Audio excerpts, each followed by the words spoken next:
your neighbor, but I'm not going to do it. But would you talk to yourself and say, just move on? Stay with me here. He says, be alert. Be present. See, God can't talk to folk who are living in the past because it means you're not paying attention to the present. Why would he waste his time trying to talk to you now when you're not listening?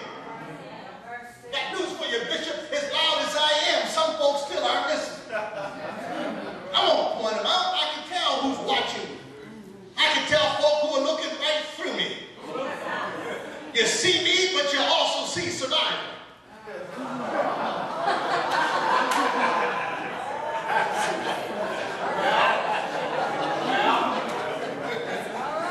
Listen to what he said.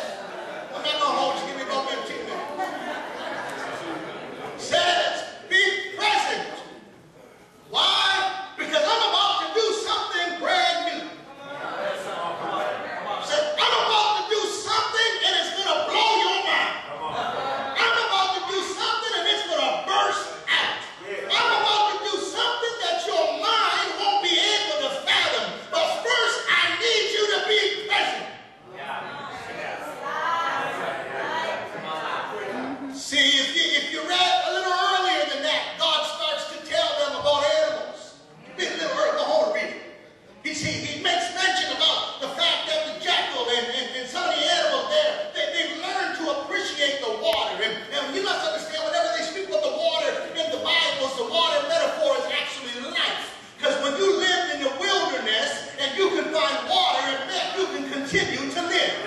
Because without water, you would die. And God started to compare man to animal. And I'm not talking the way we compare it today. Today, it's okay to call a man a dog as long as you call him a big dog. We say that you're as cuddly as a bear. You're as sly as a fox. You're as raging like a raging bull. You're as heavy as an elephant. We start to talk about comparison.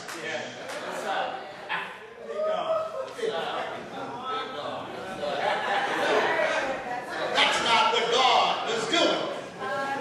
The reason God made reference to the animals going to the water and appreciating it was because God said, look at these animals.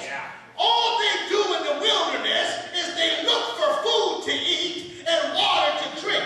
And because they have to wait a certain amount of days before they can find a stream or find food, when they get it, they do it with excitement and with joy. And God said to Israel, you have forgotten how to praise me for the water. What's that mean, Pastor? Well, today, I'm afraid we are just like Israel. Today, we have running water. The average household has about 8 faucets.